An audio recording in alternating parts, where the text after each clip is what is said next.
ನೆನ್ನೆಯ ಕತೆ ಇವತ್ತು ಮುಂದುವರಿಯುತ್ತದೆ. ಚಿಕ್ಕಪ್ಪ ಚಿಕ್ಕಮ್ಮ ಮಾವನಾಡಿದ ಮಾತುಗಳನ್ನು ನೆನೆಸಿಕೊಂಡಾಗ ಗೋಪಾಲಯ್ಯನವರ ನೆನಪು ಅವಳ ಮನಸ್ಸಿಗೆ ಬಂದಿತು. ಅಪ್ಪನ ಫ್ರೆಂಡಾಗಿ ಅಪ್ಪನ ಕೆಲಸ ಕಾರ್ಯಗಳಿಗೆ ಸಾಕಷ್ಟು ದುಡ್ಡು ಖರ್ಚು ಮಾಡಿದ್ದರು.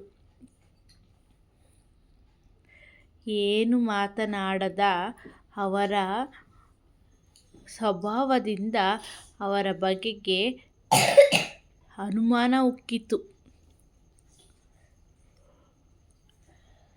ನೆಂಟರು ಎಲ್ಲ ಅಷ್ಟೇ. ಚೆನ್ನಾಗಿದ್ದಾಗ ಜೊತೆಗಿದ್ದು ಕಷ್ಟ ಬಂದಾಗ ಅವರು ತಮಗೆ ದುಡ್ಡು ಕೊಡುವುದು ಬೇಡ, ಕೊನೆಗೆ ಒಂದೆರಡು ಸಾಂತ್ವನದ ನುಡಿಯನ್ನಾದರೂ ಆಡಿ ತಮ್ಮಲ್ಲಿ ಉತ್ಸಾಹ ತುಂಬಿದ್ರೆ ಏನಾಗುತ್ತಿತ್ತು? ಬರೀ ದುಡ್ಡು ಕಾಸು ಅಂತ ಒದ್ದಾಡ್ತಾರೆ. ಅವರ ಅಂಗಿಗೋಸ್ಕರ ಯಾರು ಕಾದಿದ್ದಾರೆ ಎಂದೆಲ್ಲ ಯೋಚಿಸುವಾಗ ತಮಗೆಲ್ಲ ಒಟ್ಟಿಗೆ ನೆಮ್ಮದಿಯಿಂದ ಓಡಾಡಿಕೊಂಡಿದ್ದ ದಿನಗಳ ನೆನಪಾದವು. ಅಪ್ಪನಿಲ್ಲದ ಮನೆ ಬಿಕೋ ಎನ್ನುತ್ತಿತ್ತು. ಹೇಗಿದ್ದ ಮನೆ ಹೇಗಾಗಿ ಹೋಯಿತು? ಮುಂದಿನ ಭವಿಷ್ಯಕ್ಕೆ ಏನು ಮಾಡುವುದು ಎಂದು ಪೂಜಳ ಮನ ಯೋಚಿಸುತ್ತಿತ್ತು. ಮಗಳನ್ನು ಹುಡುಕಿಕೊಂಡು ಬಂದ ಶಾರದಮ್ಮ ಒಬ್ಬಳೇ ಕಣ್ಣು ಮುಚ್ಚಿ ಕುಳಿತು ಏನೇನೋ ಯೋಚಿಸುತ್ತಿದ್ದವಳನ್ನು ಕಂಡಾಗ ಛೇ, ಪಾಪ, ಇವಳಿಗೆ ಹೀಗಾಗಬಾರದಿತ್ತು. ಈ ಚಿಕ್ಕ ವಯಸ್ಸಿನಲ್ಲಿ ನಮ್ಮನ್ನು ಸಾಕುವವನೇ ಈ ಪುಟ್ಟ ಹೆಗಲ ಮೇಲೆ ಬಿದ್ದಿದೆ. ಮದುವೆಯಾಗಿ ಸಂಸಾರ ಮಾಡಿಕೊಂಡಿರಬೇಕಾದ ಹುಡುಗಿಗೆ ಎಂಥ ಸ್ಥಿತಿ ಬಂತು? ಅವರಿದ್ದಾಗ ಯಾವ ಯೋಚನೆ ಇಲ್ಲದೆ ಎಲ್ಲರೂ ಎಷ್ಟು ಚೆನ್ನಾಗಿದ್ವಿ. ನಮ್ಮ ಸುಖ ಸಂತೋಷ ಆ ವಿಧಿಗೆ ಹಿಡಿಸಲಿಲ್ಲ ಅನ್ಸುತ್ತೆ. ಅದಕ್ಕೆ ನಮಗೆ ಇಂಥ ದುಃಖ ಬಂತು ಎಂದುಕೊಳ್ಳುವಾಗ ಅವರ ಕಂಗಳಲ್ಲಿ ಕಂಬನಿ ಇಣುಕಿತು. ಬೀಕುವ ದನಿ ಕೇಳಿ ಎಚ್ಚೆತ್ತ ಪೂಜಾ ಅಮ್ಮನತ್ತ ದೃಷ್ಟಿ ಹಾರಿಸಿದಳು. ಅಮ್ಮ, ಯಾಕಮ್ಮ ಅಳುತ್ತಿದ್ದೀಯಾ? ಅಪ್ಪ ನೆನಪಾಯ್ತಾ? ಏನು ಮಾಡೋಕ್ಕಾಗುತ್ತಮ್ಮ, ನಾವು ಪಡೆದುಕೊಂಡು ಬಂದಿದ್ದು ಇಷ್ಟೇ ಅನಿಸುತ್ತೆ. ಅಮ್ಮ, ನೀನೇನು ಯೋಚನೆ ಮಾಡಬೇಡ. ನಿನ್ನ ಗೋಪಿನ ನಾನು ಸಾಕ್ತೀನಿ ಎಂದು ಸಮಾಧಾನದ ಮಾತನಾಡಿದರು. ಮುಂದಿನ ಭವಿಷ್ಯದ ಬಗ್ಗೆ ಯೋಚಿಸಿದಾಗ ಭಯವಾಯಿತು. ಅವಳಿಗೆ ತನ್ನ ಆಪ್ತ ಗೆಳತಿ ಶೋಭಾ ನೆನಪಾದಳು. ಅಮ್ಮ, ನಾನು ಸ್ವಲ್ಪ ಶೋಭಾ ಅವಳ ಮನೆಗೆ ಹೋಗಿ ಬರ್ತೀನಿ ಅಮ್ಮ. ಆಯಿತು, ಹೋಗಿ ಬಾ ಅಮ್ಮ. ಜಾಸ್ತಿ ಹೊತ್ತು ಮಾಡಬೇಡ, ಬೇಗ ಬಂದುಬಿಡು.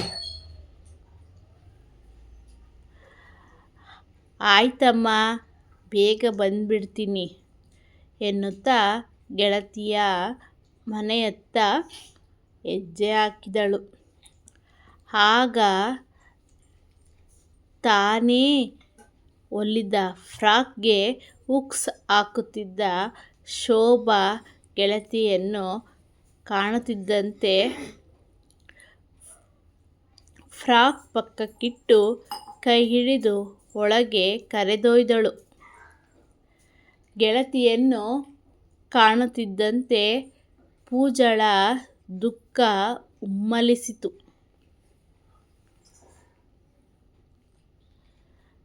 ಶೋಭಾ, ನೋಡು ಏನಾಗಿ ಹೋಯ್ತು. ಅಪ್ಪ ನಮ್ಮನ್ನೆಲ್ಲ ಬಿಟ್ಟು ಹೋಗಿಬಿಟ್ರು. ಮುಂದೆ ಏನು ಮಾಡಬೇಕು ಅಂತಲೇ ಗೊತ್ತಾಗ್ತಿಲ್ಲ. ಅಮ್ಮನ ಗೋಪಿನ ನಾನು ಹೇಗೆ ಸಾಕೋದು ಎಂದು ಗೆಳತಿಯ ಭುಜಕ್ಕೊರಗಿ ಕಂಬನಿ ಮಿಡಿದಳು. ಸಮಾಧಾನ ಮಾಡ್ಕೊ ಪೂಜಾ, ನಿನ್ನ ಮನಸ್ಸಿನ ನೋವು ನನಗೆ ಅರ್ಥ ಆಗುತ್ತೆ. ನೀನೇ ಹೀಗೆ ದಿಕ್ಕೆಟ್ಟರೆ ಹೇಗೆ ಹೇಳು. ಅಮ್ಮಂಗೆ ಗೋಪಿಗೆ ನೀನೇ ಸಮಾಧಾನ ಮಾಡಬೇಕು. ಈಗ ನಿಮ್ಮ ಮನೆಗೆ ನೀನೇ ಹಿರಿಯ ಮಗನಾಗಿ ಸಂಸಾರದ ಜವಾಬ್ದಾರಿ ತಗೋಬೇಕು. ನಿನ್ನ ಮನಸ್ಸಿನ ದುಃಖ ಹಗುರವಾಗುವ ತನಕ ಮನಸಾರೆ ಅತ್ತು ಬಿಡು. ಅಮ್ಮನ ಮುಂದೆ ನಿನ್ನ ನೋವು ತೋರಿಸಿಕೊಳ್ಳೋಕೆ ಹೋಗಬೇಡ. ನನ್ನಿಂದ ನಿನಗೇನು ಸಹಾಯ ಬೇಕು ಹೇಳು, ಮಾಡ್ತೀನಿ. ಆವತ್ತು ನಿಮ್ಮ ಮನೆಗೆ ಬಂದಾಗ ನೀನಿದ್ದ ಆ ಪರಿಸ್ಥಿತಿಯಲ್ಲಿ ನಿನ್ನನ್ನು ಹೇಗೆ ಮಾತನಾಡಿಸಬೇಕು ಅಂತ ಗೊತ್ತಾಗದೆ ಸ್ವಲ್ಪ ಹೊತ್ತು ಇದ್ದು ಬಂದುಬಿಟ್ಟೆ. ಅದಕ್ಕೆ ನೀನೇನು ತಿಳ್ಕೋಬೇಡ.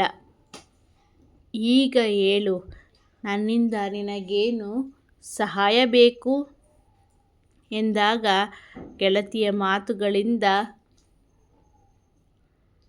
ಅವಳ ಮನ ತುಂಬಿ ಬಂತು. ಏನೂ ಮಾತನಾಡದೆ ಸುಮ್ಮನಾದಳು. ಯಾಕೆ ಪೂಜಾ, ನೀನು ಮಾತನಾಡದೆ ಸುಮ್ಮನಾದೆ? ನಿನ್ನ ಮಾತು ಕೇಳಿ ಏನೂ ಮಾತಾಡಬೇಕು ಅಂತ ಗೊತ್ತಾಗ್ತಿಲ್ಲ.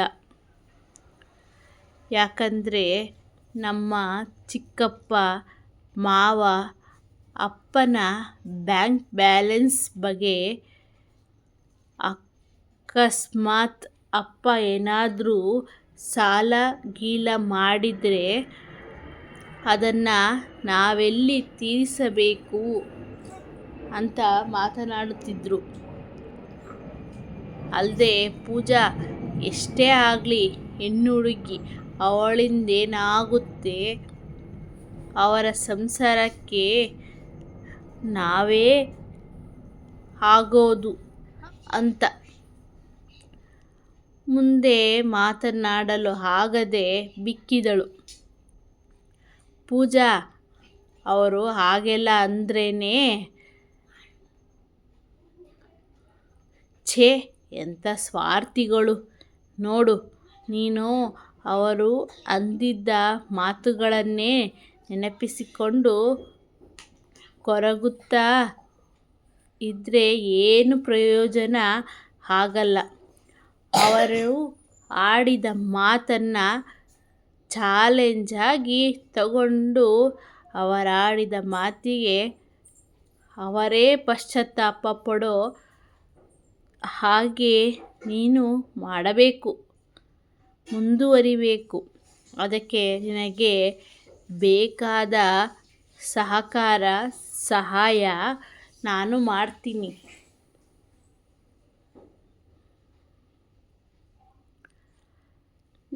ನಿನ್ನಿಂದ ನನಗೆ ಏನಾದರೂ ಸಹಾಯ ಸಿಗಬಹುದೇನೋ ಅಂತಲೇ ನಾನು ನಿಮ್ಮ ಮನೆಗೆ ಬಂದೆ. ಆದರೆ ಹೇಗೆ ಕೇಳೋದು ಅಂತ ಸಂಕೋಚ. ನೀನು ತಪ್ಪು ತಿಳಿಯಲ್ಲ ತಾನೇ? ಯಾಕೆ ಪೂಜಾ ಹೀಗೆಲ್ಲ ಮಾತಾಡ್ತೀಯಾ? ನಮ್ಮಿಬ್ಬರ ಮಧ್ಯೆ ಈ ಹಿಂಜರಿಕೆ ಯಾಕೆ? ಏನಿಲ್ಲ ಕಣೆ, ನಿಮ್ಮ ಮನೆಯಲ್ಲಿ 2 ಹೊಲಿಗೆ ಮಿಷನ್ ಇದೆಯಲ್ಲ, ಅದರಲ್ಲಿ ಒಂದು ಮಿಷನ್ ಸದ್ಯಕ್ಕೆ ನನಗೆ ಕೊಟ್ಟಿರು. ಅದು ಸಾಲ ಅಂತ. ನಾನು ದುಡಿದು ಸಂಪಾದಿಸುವಂತಾದ ಮೇಲೆ ನಿನ್ನ ಸಾಲ ತೀರಿಸ್ತೀನಿ. ಇದಕ್ಕೆ ಮಾತ್ರ ಇಲ್ಲ ಅಂತ ಅನ್ಬೇಡ ಕಣೆ. ಏನು ಅಂತ ಮಾತಾಡ್ತೀಯೇ ನೀನು? ನನ್ನ ಹತ್ತಿರ ಸಾಲದ ಮಾತೇ ಯಾಕೆ? ಸಾಲನೂ ಬೇಡ, ಏನೂ ಬೇಡ. ಮಿಷನ್ ಹಾಗೆ ತೆಗೆದುಕೊಂಡು ಹೋಗು. ನಮ್ಮಿಬ್ಬರ ಸ್ನೇಹದ ಮಧ್ಯೆ ಸಾಲದ ಮಾತು ಯಾಕೆ? ಇಲ್ಲ ಶೋಭಾ, ನಿನ್ನ ಮನಸ್ಸು ಏನು ಅಂತ ನನಗೆ ಗೊತ್ತು. ನಿನ್ನ ವಿಶಾಲ ಮನೋಭಾವ ನೋಡಿ ನನಗಂತೂ ತುಂಬ ಸಂತೋಷ ಆಯಿತು.